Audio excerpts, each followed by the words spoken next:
Lorsqu'on s'intéresse au rire français, l'amour de la langue et le maniement subtil des mots se démarquent bel et bien comme une caractéristique de premier ordre, et ce depuis belle lurette. Encore aujourd'hui, de jeunes artistes français ont fait du jeu de mots habile leur fer de lance. C'est le cas de Laureline Kunz, que je rencontre au pied de Notre-Dame de Paris, dans l'arrière-scène d'un petit théâtre flottant.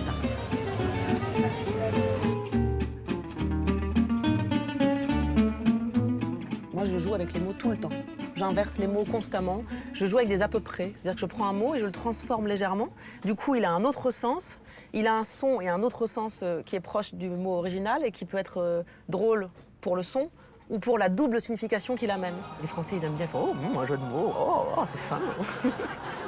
Aujourd'hui, François Hollande, digne et dur, malgré la pragmatique dégringolade, intronise sa fée, la jolie égayée. 30 mètres les séparent du palais. Ils avancent coûte que coûte, elle en tête, lui en queue. Se frôle, s'effleure, elle lui souffle dans le cou, il lui siffle dans le cul.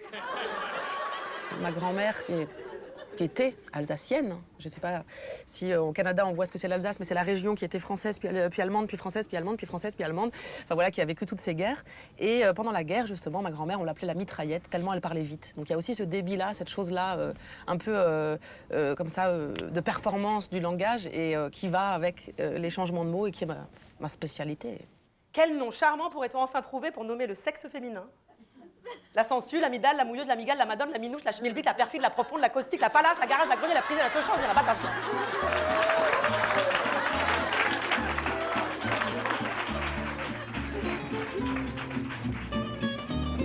En plus de mener sa barque en tant qu'humoriste sur scène et sur le web, Laureline est championne nationale de slam, un art hybride entre la poésie et la chanson qui prend dans son cas des allures de monologue humoristique. Le mot slam, c'est la contraction du mot chelem. C'est comme un chelem de tennis.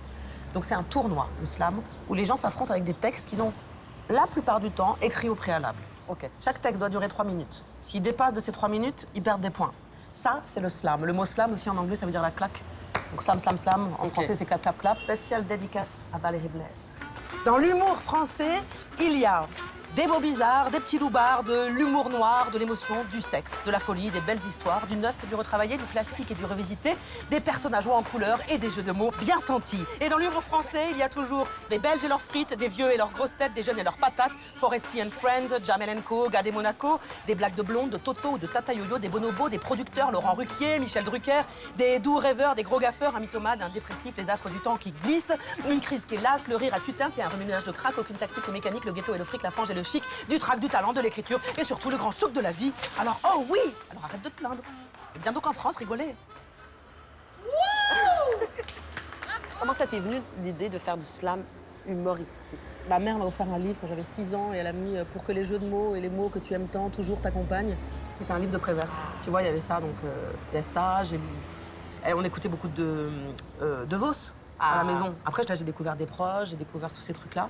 J'aime beaucoup les chansonniers. Tu vois, en France, il y a cette tradition de chansonniers, de Georges Brassens, tout ça, qui font des chansons drôles, qui mélangent les mots aussi, tu vois, j'aime bien ça. Tu en fais un?